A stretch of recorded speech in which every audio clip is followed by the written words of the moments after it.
आज हम लोग की परिचर्चा है एनएसएस यानी नेशनल सर्विस स्कीम, राष्ट्रीय सेवा योजना। राष्ट्रीय सेवा योजना की स्थापना 24 सितंबर 1969 को हुई थी और उस समय तत्कालीन देश के शिक्षा मंत्री डॉक्टर वी राव इसके के प्रयासों से यह संस्था अस्तित्व में आई। गांधी जी के 100वें वर्षगांठ के उपलक्ष्य में यानी 100वें वर्षगांठ के उपलक्ष्य में 1969 ईस्वी में इस संस्था का निर्माण होता है। अब इसकी स्थापना के पीछे एक लंबा इतिहास है।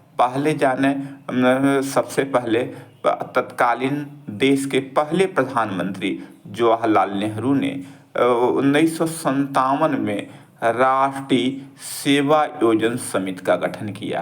पुनः उन्हीं के प्रयासों और निरंतर पहल का परिणाम था 24 सितंबर 1969 को राष्ट्रीय सेवा योजना का अस्तित्व में आया, इसका यह संगठन बना। अब प्रश्न उठता है इसके मुख्य उद्देश्य क्या थे और आज के परिप्रेक्ष्य में राष्ट्रीय सेवा योजना का दायरा क्या है। अब हम लोग इसके विभिन्न पहलुओं पर चर्चा करते हैं। देखिए, किसी भी राष्ट्र के से उसके ऋण युवा होते हैं। युवाओं को सही अर्थों में राष्ट्र का निर्माता माना जाता है। युवा ही सच्चे राष्ट्र के निर्माता हैं। यानी आप कह सकते हैं युवाओं के अंदर राष्ट्र निर्माण की भावना का विकास करना, यानी युवाओं के अंदर एक ऐसे चरित्र का निर्माण किया जाए जो अपने अंदर की चुनौतियों के साथ साथ राष्ट्र निर्माण की चुनौतियों का सामना कर सके। यानी एनएसएस का यही मुख्य उद्देश्य है। यानी विश्वविद्यालय और महाविद्यालय के स्तर पर एनएसएस की जो इकाइयां स्थापित हैं, इन इकाइयों का मूल उद्देश्य युवाओं में देशभक्ति की भावना का पाठ पढ़ाना होता है। अब प्रश्न उठता है, एक शिक्षक युवा को सफल बनने के लिए और युवाओं को एक अच्छा नागरिक बनने के लिए कौन से अच्छे स्टेप हो सकते हैं। मेरे कुछ इसमें कुछ व्यक्तिगत विचार है। पहला चीज है कोई भी युवा सबसे पहले जो उसके पहले शिक्षक हैं माता पिता, वो माता पिता के साथ साथ जो विद्यालय अथवा कॉलेज अथवा विश्वविद्यालय के जो उनके शिक्षक हैं उनके प्रति और उसके साथ साथ बड़ों के प्रति, कोई भी बड़ा हो और अथवा छोटे के प्रति सम्मान के देने की प्रवृत्ति हो। यानी जितने भी आसपास के लोग हैं, माता पिता हों चाहे गुरुजन हों, चाहे परिवार अथवा समाज के छोटे और बड़े लोग हैं, उनके प्रति एक सम्मान की भावना हो। एक तो ये चीज़ है। और दूसरी चीज़ क्या है, सेकेंड स्टेप क्या है।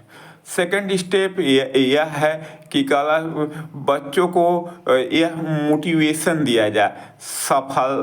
कोई जो असफलता है उसके हाथ में लग रही, कोई कार्य कर रहा है वह असफल हो रहा है, तो उसको स्वीकार करने की प्रवृत्ति हो और स्वीकार करके उसे आगे बढ़ने की प्रेरणा दिया जाए।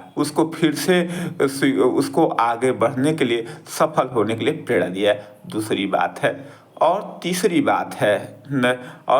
बात है यदि कोई भी युवा किसी भी युवा अथवा किसी भी व्यक्ति का सबसे मुख्य उद्देश्य होता है सत्सम्मान और एक अच्छे नागरिक के रूप में जीवन को सफल बनाना होता है। और उसके लिए सम्मान पाने के लिए क्या है, आप अपने साथ जैसा व्यवहार करें वही व्यवहार दूसरे के साथ करें, यानी तीसरा स्टेप है, यह तीसरा स्टेप है।